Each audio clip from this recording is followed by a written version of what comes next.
Dua mendiang Ayatullah Ali Khamenei, Mojtaba Khamenei, terpilih menjadi pemimpin tertinggi Iran yang baru. Mojtaba menggantikan ayahnya Ayatullah Ali Khamenei yang terbunuh dalam serangan gabungan Amerika Israel. Lalu bagaimana negara Timur Tengah merespon terpilihnya Mojtaba?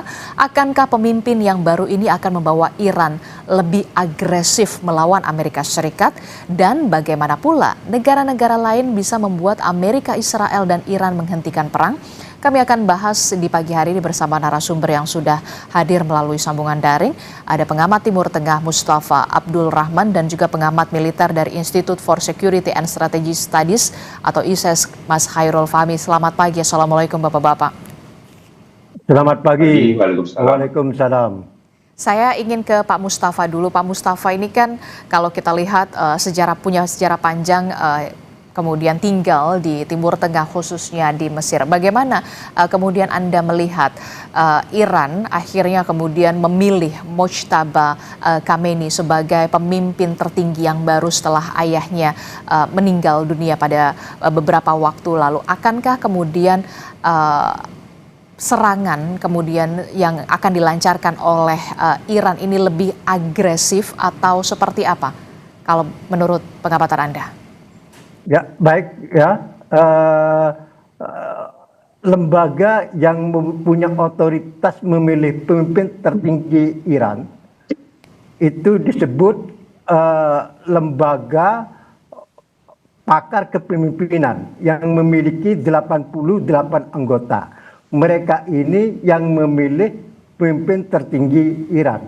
Dan lembaga ini sudah melaksanakan tugasnya, di mana lembaga ini telah menunjuk Ayatullah Mojtaba Khamenei yang merupakan putra dari pemimpin tertinggi Iran sebelumnya Ali Khamenei sebagai pemimpin tertinggi Iran yang baru.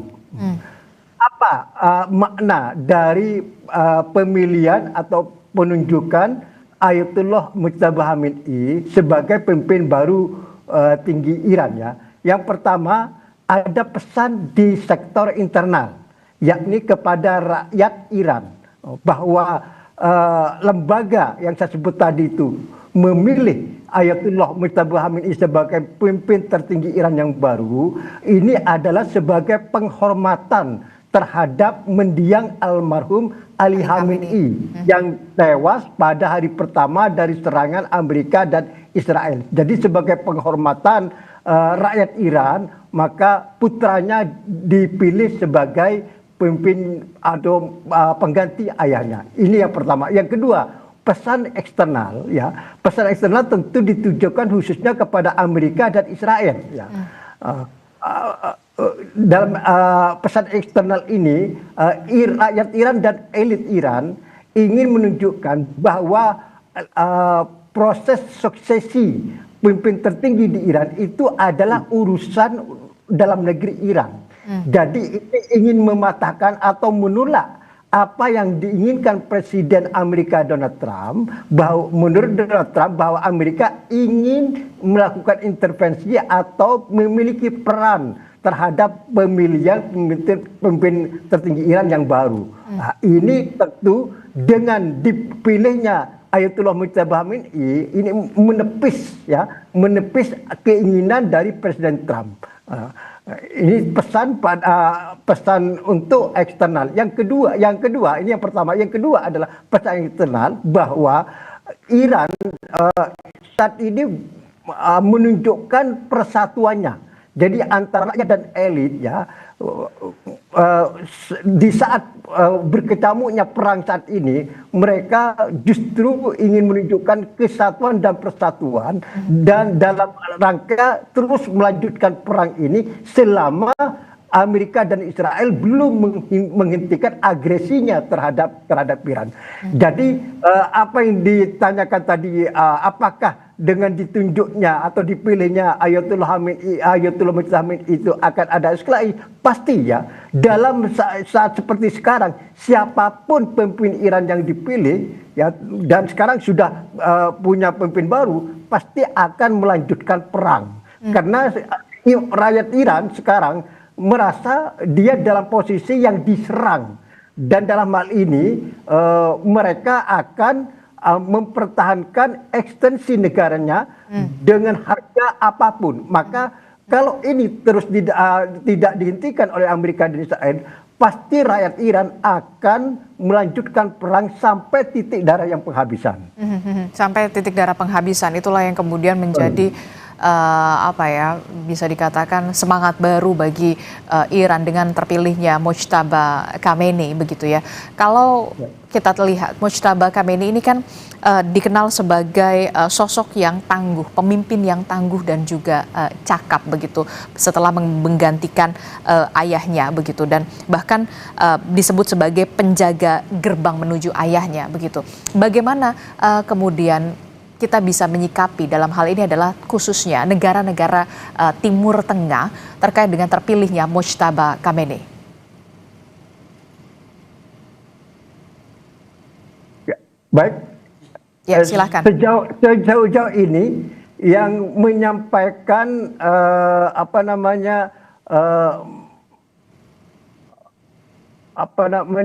mengucapkan selamat terhadap terpilihnya Ayatullah Mujtaba Khamenei itu baru Kesultanan Oman. Jadi belum ada negara Arab yang menyampaikan ucapan selamat ya atas terpilihnya Ayatullah Mujtaba Khamenei. Untuk di tingkat internasional baru Rusia dan mungkin Cina ya yang sudah menyampaikan ucapan selamat atas terpilihnya Ayatullah Mujtaba Khamenei. Itu kan jelas kan. Jadi baru di kubu atau negara-negara yang punya hubungan yang sangat baik dengan Iran yang menyampaikan ucapan selamat atas terpilihnya Ayatullah Mujtaba Khamenei ini. Oke, saya mau ke Mas Fahmi. Mas Fahmi, ini kan kalau kita lihat Mojtaba Khamenei resmi menjadi pemimpin tertinggi Iran begitu ya, untuk kemudian bisa melanjutkan perjuangan yang sudah dilakukan oleh sang ayah bersama dengan rakyat Iran.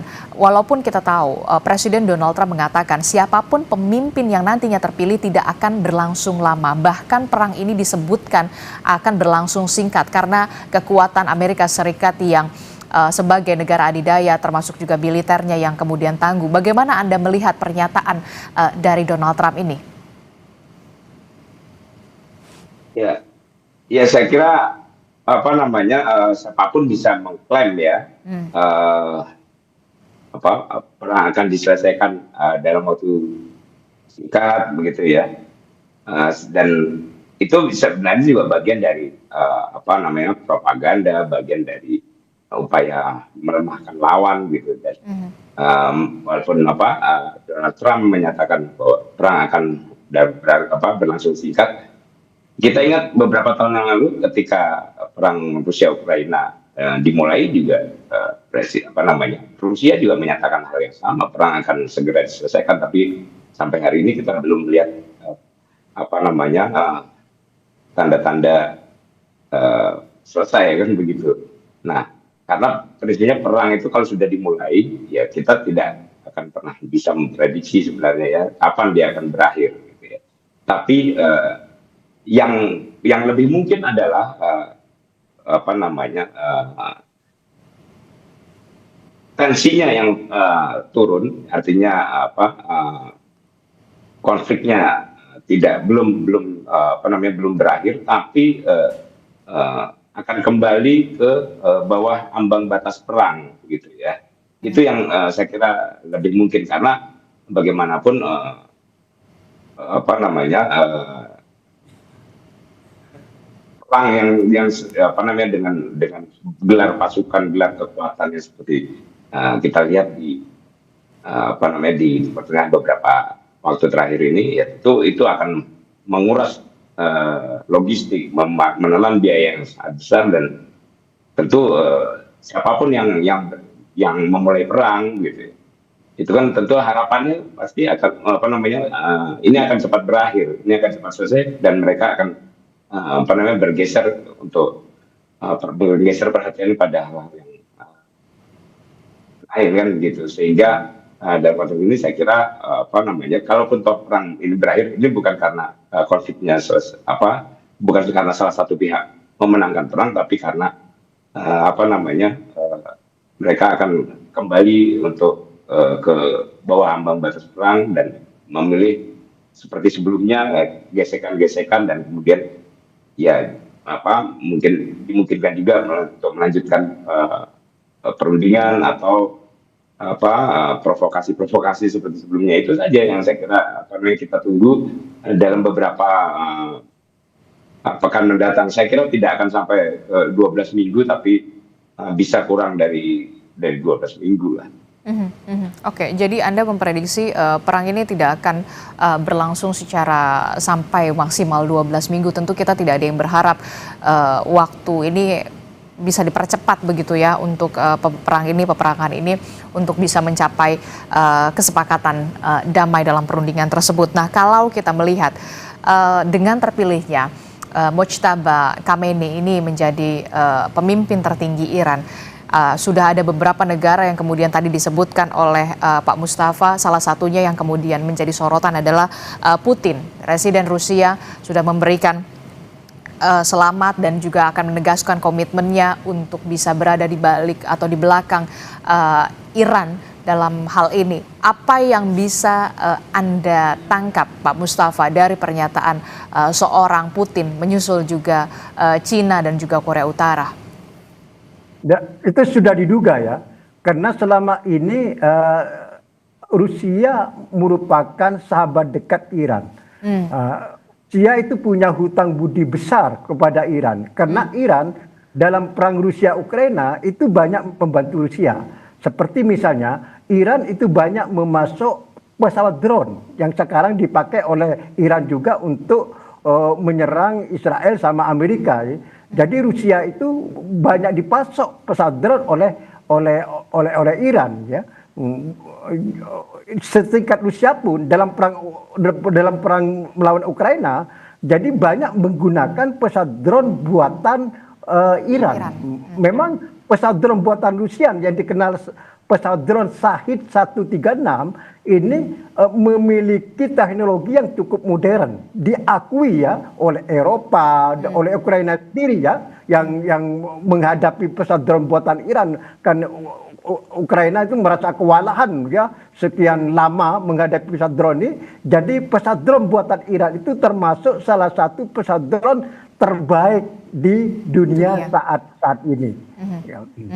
Walaupun disebutkan oleh salah satu otoritas setempat Iran bahwa memang rudal-rudal dan juga drone yang saat ini tengah digencarkan menuju ke Israel dan juga beberapa lokasi lainnya adalah rudal atau drone buatan 2012 begitu. Itu artinya masih banyak lagi kemudian amunisi-amunisi yang dimiliki oleh Iran begitu. Nah, bagaimana Mas Fahmi memandang ini, termasuk juga soal dukungan yang kemudian didapatkan dari negara Rusia, kemudian Cina dan juga Korea Utara yang kemudian berada juga di belakang dari Iran. Bagaimana Anda melihat ini? Termasuk juga kita juga mempertanyakan Amerika Serikat, Inggris, sekutu Amerika Serikat, Inggris dan juga Perancis. Seperti apa Anda melihat ini?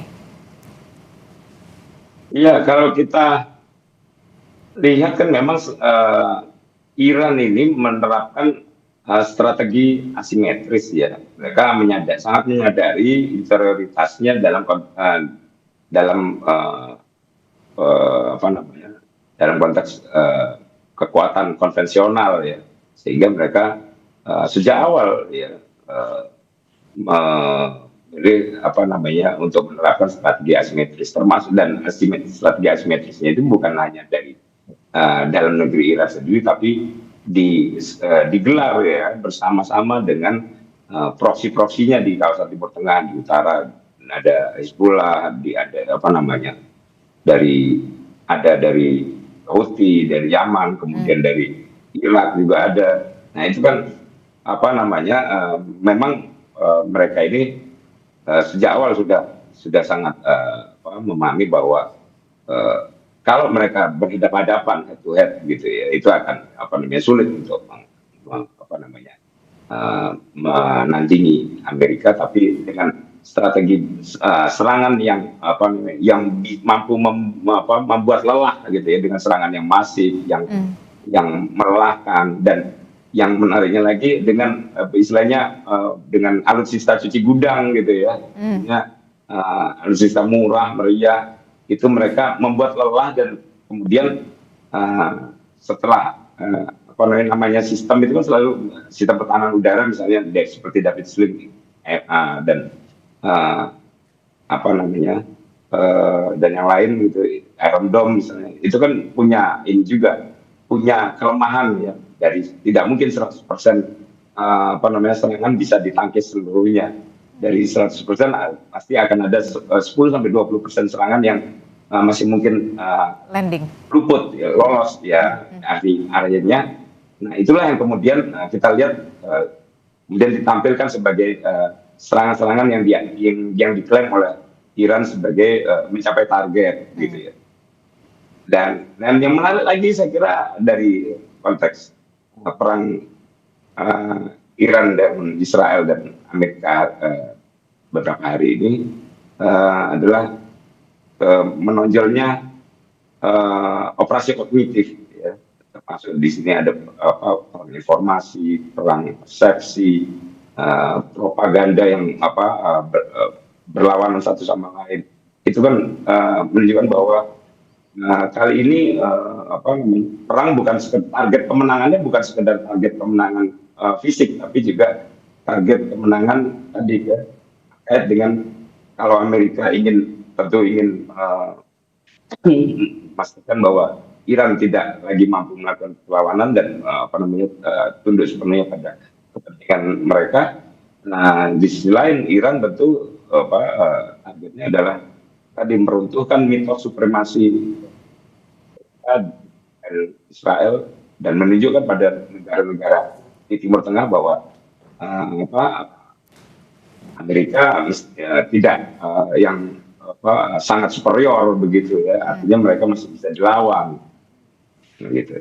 Oke, termasuk juga bagaimana nantinya hubungan antara Iran dan juga negara-negara di Teluk begitu ya di Timur Tengah terkait dengan terpilihnya Mojtaba Khamenei ini. Karena kalau kita lihat kan Iran juga sempat menggempur salah satu kilang minyak di Bahrain begitu, termasuk juga beberapa wilayah. Nah, bagaimana nantinya hubungan yang akan terjalin? Apakah memang nantinya akan merenggang atau seperti apa ini? Ya, kalau kita lihat sebenarnya reaksi Timur Tengah ini, khususnya negara-negara Teluk tadi yang disebut, ya sebenarnya mereka tampaknya sedang melakukan apa yang bisa kita sebut sebagai akrobat pragmatisme gitu ya. Di satu sisi, ya mereka mungkin merasa ya diam-diam merasa diuntungkan juga ya kalau postur militer Iran ini dilemahkan gitu ya. Tapi di sisi lain ya mereka juga punya kekhawatiran yang besar gitu ya bahwa kalau rezim Mojtaba Khamenei ini disudutkan, proksi Iran ya juga bisa dengan mudah ya, menargetkan infrastruktur energi atau fasilitas-fasilitas vital lain di Semenanjung Arab ini. Makanya saya kira negara-negara Teluk juga tampak sekali ya berusaha keras menjaga netralitasnya, kemudian menghindari wilayah udaranya dipakai untuk menyerang Iran gitu ya. Dan saya kira ada hal yang tidak boleh dilupakan gitu ya. Dan ini juga pasti menjadi pantauan utama intelijen Amerika ya soal titik kritis program nuklir Iran. Ini yang beberapa waktu ini justru tidak terlihat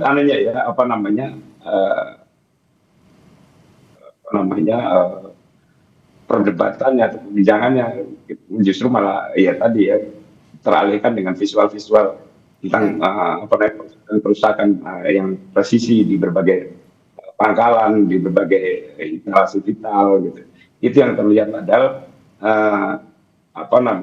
saya kira Amerika dan kawasan Timur Tengah sendiri terutama itu masih akan sangat waspada apakah Iran di bawah rezim Mojtaba yang ya jelas lebih mungkin dipandang lebih militan, lebih konservatif.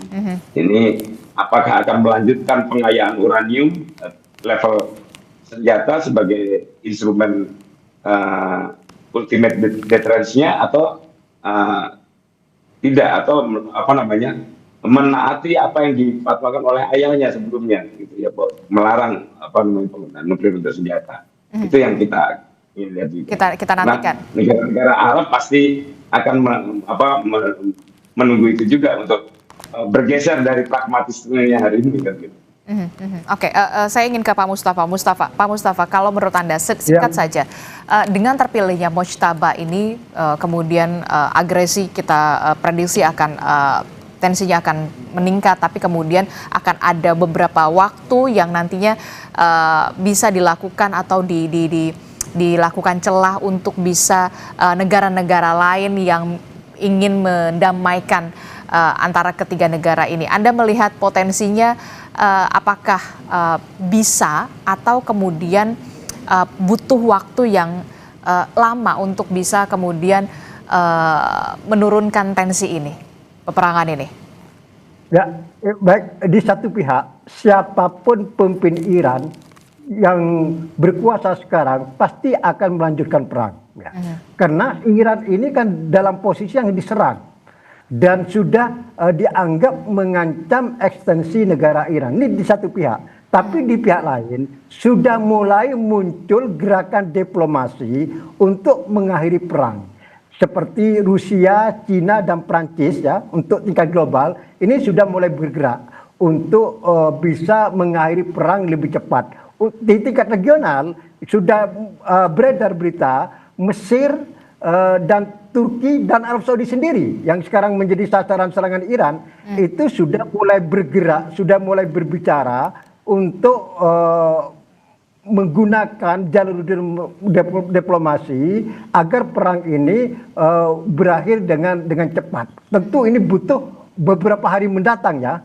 Akan kelihatan nanti bagaimana upaya tingkat global maupun regional terhadap upaya diplomasi ini akan kita lihat beberapa hari mendatang. Sekarang memang belum kelihatan, ya. Butuh beberapa hari, butuh waktu beberapa hari. Tentu reaksi Trump, sikap Trump ini yang paling menentukan nanti bagaimana Trump menanggapi upaya di tingkat global dan regional menuju bagaimana perang ini segera berakhir. Ini sangat, makanya Trump tadi kan sudah di Florida di depan Partai Republik sudah berbicara bahwa perang ini berperang adalah dalam waktu singkat, short time, yang sering disebutkan oleh Trump kan. Dan Trump juga sudah menyinggung bahwa perang ini sebetulnya sudah berakhir karena kekuatan utama Iran, Angkatan Laut, kemudian Angkatan Darat sudah habis. Jadi yang ada ini adalah sisa-sisa Iran. Nah, ini sisa-sisa kekuatan Iran. Ini yang dikhawatirkan oleh Israel juga. Jangan-jangan Trump ini akan melakukan skenario seperti perang 12 hari tahun lalu. Tiba-tiba dia mengulurkan tangan untuk gencatan senjata. Ini yang dikhawatirkan oleh Israel juga. Karena Trump ini kan susah ditebak. Anda sepakat? Ya. Oke, tentu saja kita berharap upaya ini, perdamaian ini bisa terlaksana begitu, jangan sampai bahkan lebih bergulir, lebih panjang perang yang terjadi antara Amerika Serikat, Israel, dan juga Iran ini. Terima kasih Bapak-Bapak, ada Pak Mustafa, kemudian juga ada Pak Khairul Fahmi dari ISES telah bergabung bersama kami. Sehat selalu, Assalamualaikum, selamat pagi. Terima kasih.